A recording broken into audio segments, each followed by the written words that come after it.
कैसे हो साथियों, नमस्कार। आपका स्वागत है आपके अपने YouTube channel Shreya education point by Pradeep Sen.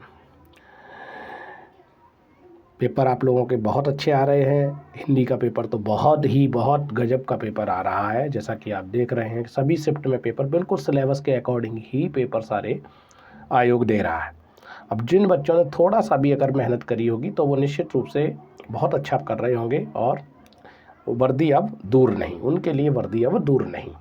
तो आइए हम देखते हैं, सटीक विश्लेषण करते हैं शिफ्ट 1 के जो 17 फरवरी का जो आपका शिफ्ट 1 का पेपर आया था उस पर हम लोग चर्चा करते हैं। देखें कैसा आप लोगों ने किया, आंसर मिलाते रहिए। हिंदी के सभी क्वेश्चन के हम लोग चर्चा करेंगे। देखिएगा प्रश्न संख्या पहला, देखिए इसमें जो क्वेश्चन दिए हैं वो क्वेश्चन आपके प्रश्न संख्या उत्तर पूर्व की जो दिशा है उसके लिए सही विकल्प क्या है। विकल्प नंबर आपका इसमें दिया है विकल्प नंबर ए सही आंसर। अगला प्रश्न है प्रश्न संख्या 76 पे चलिए। इसमें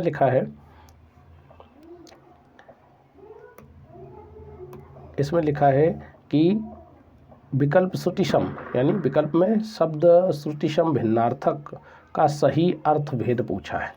तो सही अर्थभेद क्या है। प्रकृत प्राकृत एक भाषा नहीं है, ये भी नहीं है इसका। शशधर चांद, तो शशधर किसको कहते हैं। शशधर कहते हैं चांद को, सही है। और शशिधर कहते हैं शिव को, बिल्कुल राइट आंसर है।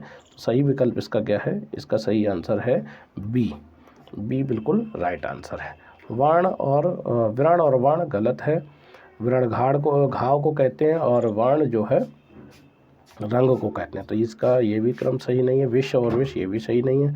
सही विकल्प है विकल्प नंबर बी, इसका सही विकल्प। अगला प्रश्न है प्रश्न संख्या 77। इसमें दिया है 77 में निम्नलिखित में से किस विकल्प में शुद्ध वाक्य पूछा है। वह ऑफिस में बैठा मेरा प्रतीक्षा कर रहा है, मेरी प्रतीक्षा कर रहा है। वह ऑफिस में बैठा मेरी प्रतीक्षा कर रहा है। 10 बजने को 15 मिनट, ये रॉन्ग है। दीन दुर्बलों को यह प्यार करना मानवता है। दीन दुर्बलों को नहीं, दीन दुर्बलों से, ये भी गलत। लड़के अध्यापक को प्रश्न पूछते हैं, ये भी आपका अध्यापक लड़के अध्यापक को प्रश्न नहीं, ये भी गलत है। तो आपका ये तीनों विकल्प इसके असंगत हैं। सही विकल्प क्या है, वह ऑफिस में बैठा मेरी प्रतीक्षा कर रहा है। विकल्प नंबर आपका सही होगा ए। अगला प्रश्न संख्या 78 में लिखा है कि निम्नलिखित में से पुल्लिंग शब्द का चयन कीजिए। तो पराधीनता स्वीकार की स्त्रीलिंग है। मुद्रिका दी, ये भी स्त्रीलिंग है। अजवाइन भी स्त्रीलिंग है। सही विकल्प क्या है, विहार एक जगह विहार। तो सही विकल्प क्या है, विहार। तो सही डी है आंसर, पुल्लिंग शब्द है, बाकी के ये स्त्रीलिंग शब्द है। अगला प्रश्न है प्रश्न संख्या, इसमें दिया है निम्नलिखित में से 79 में देखेंगे। निम्नलिखित में किस शब्द का प्रयोग एक वचन में होता है। किस शब्द का प्रयोग एक वचन में होता है। तो एक वचन प्राण बहुवचन है सदैव, दर्शन भी बहुवचन है सदैव, सोना हस्ताक्षर भी सदैव बहुवचन है। सही विकल्प क्या है, एक वचन। सोना जो है एक वचन में प्रयोग होता है। विकल्प नंबर सी सही आंसर। अगला प्रश्न संख्या 80। हे ईश्वर दया करो, रेखांकित शब्द में कौन सा कारक है। कारक पूछा है, तो इसमें सही कारक क्या होगा, हे ईश्वर, तो इसमें संबोधन कारक। विकल्प नंबर आपका ए संबोधन कारक है। अगला प्रश्न संख्या 81। प्रश्न संख्या 81 पे चले। ये दिया है इसमें दिया है कि निम्नलिखित में से तद्भव शब्द कौन सा है। तद्भव पूछा है इसमें, तद्भव निम्नलिखित में कौन सा है। तो इसमें दिया है जलधि, ताप, शांति। तो सही विकल्प क्या है, तद्भव। जलधि तद्भव है, ताप भी जलधि तत्सम है, ताप भी तत्सम है। और शांति भी तत्सम है। तो सही विकल्प क्या है इसमें? विकल्प नंबर डी दिया है इसमें। विकल्प नंबर डी जो दिया है वो दिया है काज। विकल्प डी क्या दिया है? काज। सही आंसर इसका काज। काज का होता है कार्य, काज का तत्सम होता है कार्य, कार्य तत्सम होता है। तो विकल्प डी। अगला प्रश्न है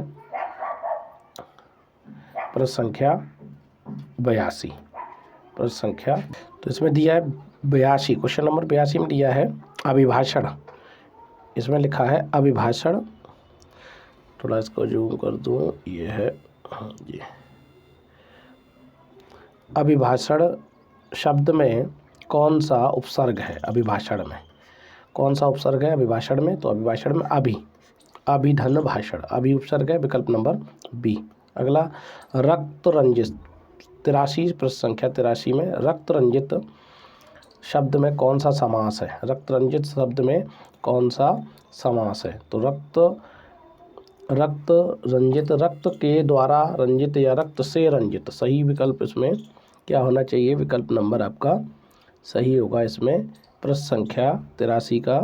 प्रश्न संख्या 83 का रसायन तत्पुरुष, इसमें भी कर्ण तत्पुरुष होगा। कौन सा होगा? कर्ण तत्पुरुष। अगर इसके भेद की बात करें तो कर्ण तत्पुरुष इसका सही। अगला प्रश्न संख्या 84। प्रश्न संख्या 84 इसमें दिया है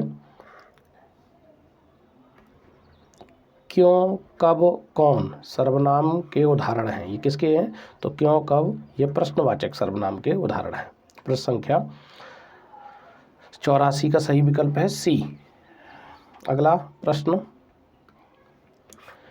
मदिरालय 85 का है। मदिरालय शब्द का संधि विच्छेद पूछा है। तो सही मदिराधन आलय, इसमें संधि अगर है तो दीर्घ स्वर संधि है, दीर्घ स्वर संधि, दीर्घ स्वर संधि है। और इसमें मदिराधनालय यानी आ के साथ दोनों दीर्घा होंगे, है ना, तो बनेगा दीर्घा। तो सही विकल्प क्या है? मदिराधन आलय, विकल्प नंबर डी इसका राइट आंसर है। अगला प्रश्न संख्या 86, इसमें लिखा है अवतरण चिन्ह। तो अवतरण चिन्ह को किस नाम से भी जाना जाता है? तो अवतरण चिन्ह को निर्देशक नहीं, योजक भी नहीं और कोष्ठक चिन्ह नहीं, तो उद्धरण, अवतरण को उद्धरण के नाम से भी जाना जाता है। जैसे दो तरीके के अवतरण होते हैं, एकल उद्धरण और दोहरा, ये डबल वाले और ये दोहरा, दो तरीके के उद्धरण होते हैं, इन्हें अवतरण कहा जाता है। अगला प्रश्न संख्या 87, इसमें लिखा है सतसई में पूछा है कि इसमें किस प्रकार का शब्द में किस प्रकार का संख्या बोधक विशेषण का प्रयोग हुआ है? तो सतसई 700 दोहों का समाहार लगभग, तो इसको हम गणनावाचक विशेषण में ये जाएगा। अगला विकल्प नंबर ए सही है इसका। प्रश्न संख्या 88, प्रश्न संख्या 88 में दिया है राधा ने पायल से चिट्ठी लिखवाई। इस वाक्य में क्रिया पूछी है, क्रिया है तो प्रेरणार्थक क्रिया है, क्योंकि जब कर्ता खुद काम न करके दूसरे से करवाता है तो वो प्रेरणार्थक क्रिया कहलाती है। तो इसमें लिखवाई है ना, जिसमें मैंने बताया था क्रिया के अंत में आ या वाह अगर लगे हों तो ये प्रेरणार्थक रूप ले लेते हैं, आ और या वाह ना। तो आ जहाँ पे देखो वाह लगा हुआ है, वाई द्वितीय प्रेरणार्थक है, सही विकल्प है इसका। और नाम धातु क्रिया क्या होती है? जो क्रिया संज्ञा, विशेषण और सर्वनाम के में प्रत्यय लगने से बनती है उसे कहते हैं नाम धातु क्रिया। और संयुक्त क्रिया क्या है? दो क्रियाओं का योग। और पूर्वकालिक क्रिया क्या है? जिसमें कर प्रत्यय अधिकांशतः लगता है, कर शब्द अंत में लगता है, वो पूर्वकालिक क्रिया हो जाती है। सही विकल्प इसका है ए। अगला प्रश्न संख्या 89, इसमें दिया है चिल्लाहट में प्रत्यय पूछा है। तो चिल्लाहट में जो प्रत्यय होगा वो होगा आहट, आहट प्रत्यय होगा विकल्प नंबर ए। अगला प्रश्न संख्या 90 पे चलते हैं। प्रश्न संख्या इसमें दिया है, प्रश्न संख्या 90 में राम अभी सोएगा, इस वाक्य में कौन सा वाच्य है? तो इसमें वाच्य कौन सा है? इसमें कर्तृवाच्य है, कर्तृवाच्य। अगला है प्रश्न संख्या 91, तिल का ताड़ बनाना। तिल का ताड़ बनाना का मतलब बढ़ा, साधारण बात को बढ़ा चढ़ाकर कहना। बिल्कुल सही, राइट आंसर है इसका ए। अगला प्रश्न, पेपर बहुत ही सरल है, अगर थोड़ी सी मेहनत अगर बच्चों ने की है हिंदी में तो बहुत अच्छा पेपर, आयोग बिल्कुल सही से पेपर उसने सेट किया है, आयोग ने, कठिन नहीं है, बिल्कुल सही है।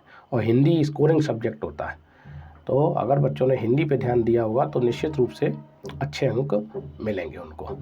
अगला प्रश्न, प्रश्न संख्या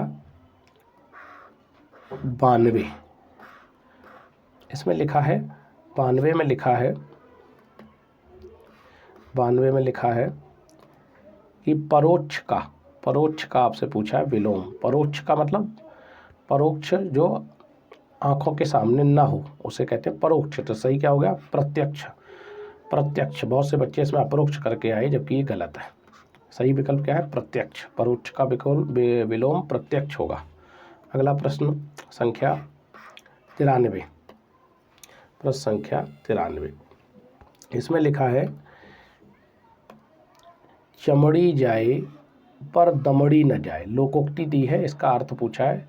तो चमड़ी जाए दमड़ी न जाए यानी इसके लिए कहते हैं अत्यधिक कंजूस होना। अत्यधिक कंजूस होना इसका सही विकल्प है। अगला, बहुत कंजूस व्यक्ति को ये कहा जाता है, खर्च ही नहीं करता है। अगला, इसमें लिखा क्रोध। क्रोध किस रस का स्थायी भाव है? कितना सरल प्रश्न पूछा है। क्रोध किस रस का स्थायी भाव है? क्रोध जो है वो रौद्र रस, विकल्प नंबर सी, रौद्र रस का स्थायी भाव क्रोध होता है। और वीर रस का स्थायी भाव क्या होता है? तो वीर रस का जो स्थायी भाव होता है उत्साह होता है, उत्साह। भयानक रस का भय। और विभत्स रस का, बहुत इंपॉर्टेंट है ये भी, इसका जुगुप्सा। जुगुप्सा, जुगुप्सा इसका स्थायी भाव, जुगुप्सा। अगला प्रश्न, जुगुप्सा है या अगर जुगुप्सा नहीं मिलेगा तो घृणा मिल जाएगा ऑप्शन में। अच्छे प्रश्न है ये तो इम्पोर्टेंट है, काफ़ी बार पूछा। तो सही विकल्प क्या है? सी, रौद्र रस का स्थायी भाव क्रोध। अगला प्रश्न, प्रश्न संख्या 95, इसमें लिखा है सोरठा के द्वितीय और चतुर्थ चरण में। सोरठा जो होता है वो दोहा का विपरीत छंद होता है, दोहा का उल्टा या विपरीत छंद माना जाता है। दोहा का उल्टा, दोहा का उल्टा या विपरीत छंद होता है सोरठा। तो इसमें दोहा का उल्टा छंद है, तो इसमें क्या होता है? दोहा में जो होंगी वो 13 और 11 मात्राएं होती हैं। पहले और तीसरे चरण में 13 13, दूसरे चौथे चरण में 11 11। तो दोहा का उल्टा कर दीजिए तो यहाँ पे क्या हो जाएगा? 11 और 13, यानी पहले और तीसरे चरण में 11 11, दूसरे और चौथे चरण में 13 13। इसमें पूछ रहा है दूसरा और चौथा, तो इसमें सही विकल्प क्या होगा? विकल्प नंबर सी, 13। अगला प्रश्न 96, प्रश्न संख्या, निम्नलिखित में से अलंकार समान धर्म, इसमें ये कहा है समान धर्म होना अनिवार्य है। किस अलंकार में समान धर्म? तो उपमा अलंकार ऐसा है जिसमें समान धर्म की आवश्यकता होती है, ये अनिवार्यता है इसकी। अगला इसमें विकल्प नंबर बी सही है इसका आंसर। प्रश्न संख्या 97 में क्या दिया है? इसमें पूछा गया है निम्नलिखित में से भाग, ये शब्द दिया है, भाग शब्द का अनेकार्थी पूछा है। तो भाग का मतलब हिस्सा भी होता है, भाग का ब्याज नहीं होता। बांटना, भाग का बांटना होता है और भागना भी होता है। तो सही इसका राइट आंसर क्या होगा? ब्याज। ब्याज जो है वो भाग का अनेकार्थी नहीं है। अगला प्रश्न, प्रश्न संख्या 98, इसमें पूछा है, इसमें ये कहा है कि वह बाजार जा चुका है। तो जहाँ चुका है, चुकी है, चुके हैं, तो ये किस काल में जाता है? तो ये आसन्न काल में जाता है। और आसन्न काल के जो उदाहरण वो पूर्व वर्तमान काल भी होते हैं। तो यही बिल्कुल सही आंसर इसका ए। अगला प्रश्न प्रश्न संख्या 99। प्रश्न संख्या 99 पे चर्चा करते हैं। इसमें दिया है भारतीय, इसमें ये दिया है भारतीय, एक मिनट इसको थोड़ा सा इसको इसमें लिखा है भारतीय लेखकों की किस्मत खराब क्यों है। ये एक पैराग्राफ से प्रश्न दिए हैं। तो आइए पहले हम पैराग्राफ को थोड़ा सा देख लेते हैं। पैराग्राफ इसका क्या है, पैराग्राफ क्या है इसमें ये दिया है पैराग्राफ, इसको सीधा कर दो। ये है पैराग्राफ 99 से लेकर 103 तक यहाँ से प्रश्न दिए हैं। थोड़ा सा इसको हम लोग पढ़ लेंगे तो क्लियर हो जाएगा। भारत भयंकर अंग्रेजी मोह की दुर्व्यवस्था से गुजर रहा है। इस दुर्व्यवस्था का एक भयानक दुष्परिणाम यह है कि भारतीय भाषाओं के समकालीन साहित्य पर उन लोगों की दृष्टि नहीं पड़ती जो विश्वविद्यालय के प्राय सर्वोत्तम छात्र थे और अब शासन तंत्र में ऊंचे ओहदों पर काम कर रहे हैं। इस दृष्टि से भारतीय भाषाओं के लेखक केवल यूरोपीय और अमेरिकी लेखकों से ही हीन नहीं हैं, बल्कि उनकी किस्मत मिस्र, बर्मा, इंडोनेशिया, चीन और जापान के लेखकों की किस्मत से भी खराब है, क्योंकि इन सभी देशों के लेखकों की कृतियां वहां के अत्यंत सुशिक्षित लोग भी पढ़ते हैं। केवल हम ही हैं जिनकी पुस्तकों पर यहाँ के तथाकथित शिक्षक समुदाय की दृष्टि प्राय नहीं पड़ती। हमारा तथाकथित उच्च शिक्षित समुदाय जो कुछ पढ़ना चाहता है उसे अंग्रेजी में ही पढ़ लेता है तथा यहाँ तक कि उसकी कविता और उपन्यास पढ़ने की तृष्णा भी अंग्रेजी की कविता और उपन्यास पढ़कर ही समाप्त हो जाती है और यह जानने की इच्छा ही नहीं होती कि शरीर से वह जिस समाज का सदस्य है उसके मनोभाव उपन्यास और काव्य में किस अदा से व्यक्त हो रहे हैं। तो ये आपने इसका पैराग्राफ है। आइए इसके प्रश्न देखते हैं। प्रश्न क्या है इसके, इस पैराग्राफ के प्रश्न पे थोड़ा सा इसमें हम निगाह डालते हैं। तो इसमें प्रश्न दिया है भारतीय लेखकों की किस्मत खराब है क्योंकि, तो विकल्प ये दिया है उनकी पुस्तकों को यहाँ के नागरिक गर्व, इसमें दिया है यहाँ के नागरिक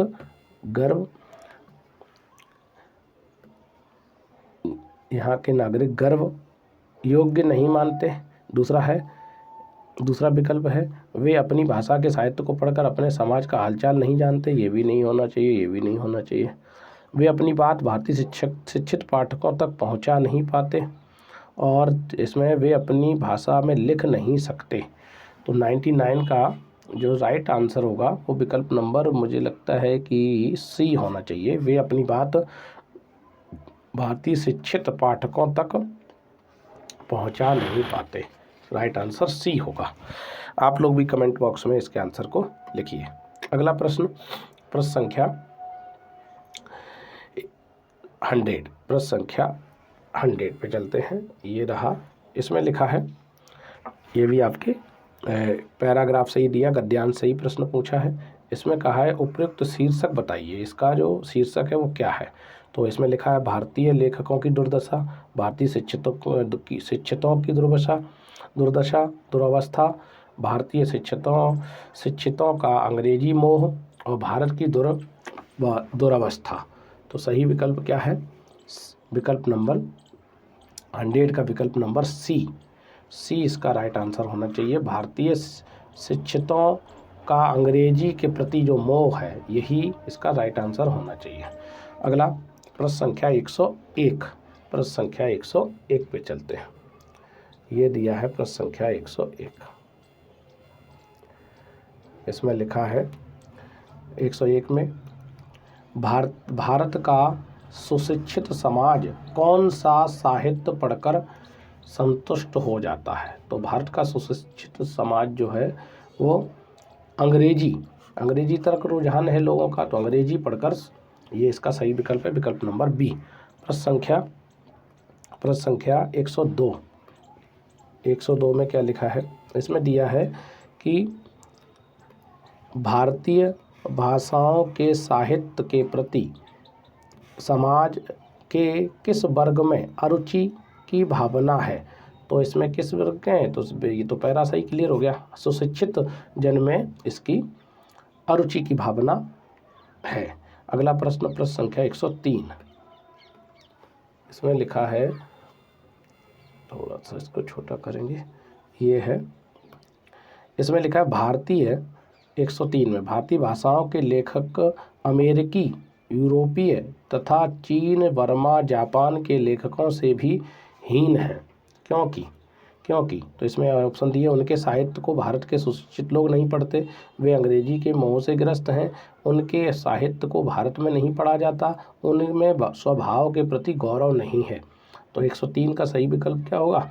103 का राइट आंसर क्या होगा? इसका सही विकल्प है विकल्प नंबर 103 का ए। इसमें लिखा है उनके साहित्य को भारत के सुशिक्षित लोग नहीं पढ़ते। ए बिल्कुल सही है। अगला प्रश्न संख्या 104। प्रश्न संख्या 104। इसमें लिखा है, अब ये पैराग्राफ से नहीं है, ये व्याकरण या साहित्य के प्रश्न आ गए। इसमें लिखा है मीराबाई जो है, मीराबाई किसकी शिष्या थी? तो मीराबाई संत एकनाथ नहीं, संत तुकाराम नहीं, संत रैदास की शिष्या थी। संत नामदेव की भी नहीं, तो संत रैदास सही विकल्प है, विकल्प नंबर सी। इसमें लिखा है 105 में निम्नलिखित में से कौन सी भाषा पश्चिमी हिंदी से संबंधित है? तो पश्चिमी हिंदी से संबंधित अवधी नहीं है, भोजपुरी बिहारी हिंदी से है, राजस्थानी ये उपभाषा है, ये पश्चिमी हिंदी, ये सौरसैनी अपभ्रंश में आती है, ये नहीं है, ये आपके अर्धमागधी अपभ्रंश में आती है। तो इसका सही विकल्प होगा सी, बांगरू ये पश्चिमी हिंदी से संबंधित भाषा है। ये हरियाणा क्षेत्र में, हरियाणवी में भी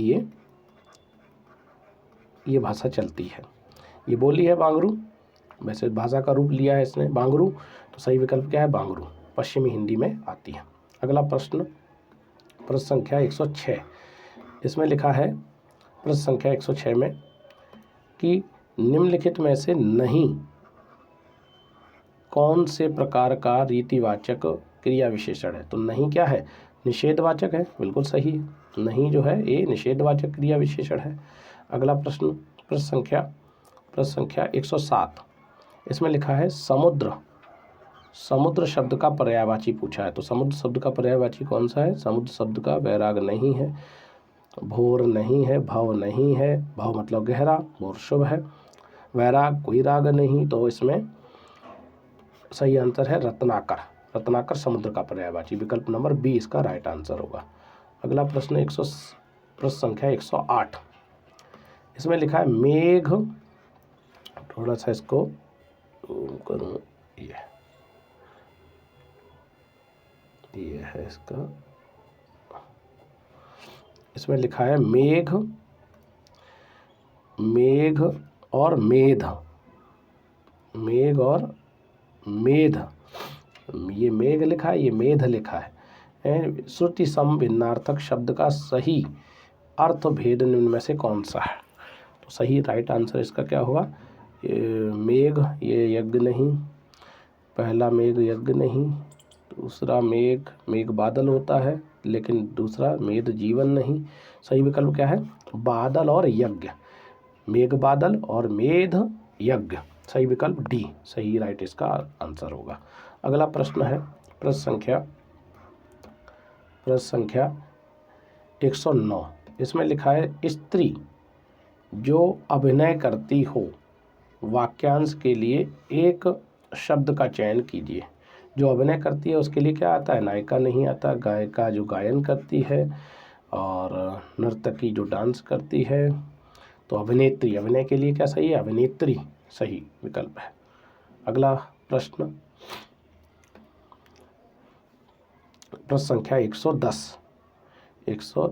इसमें दिया है मानसरोवर किस रचनाओं का संकलन है? किसकी रचनाओं का? तो मानसरोवर जो है वो मुंशी प्रेमचंद, सही विकल्प क्या है? मुंशी प्रेमचंद की रचनाओं का संकलन है। तो आपने ये 110 यानी 37 प्रश्न आपने कंप्लीट कर लिए हैं। तो आशा करते हैं ये आपको समझ में आए होंगे प्रश्न सारे। तो अगर आपने हमारा चैनल सब्सक्राइब नहीं किया है तो प्लीज़ इसको सब्सक्राइब करिए, शेयर करिए और लाइक भी करिए, जिससे कि और मैं इसी तरीके से वीडियो आपको भेजता रहूँ। तो अब इसके बाद में इसी का 17 फरवरी का जो सेकंड शिफ्ट का पेपर हुआ है उसकी भी मैं एक वीडियो अपलोड करूँगा। धन्यवाद, तब तक के लिए पढ़ते रहिए, मेहनत करते रहिए। नमस्कार।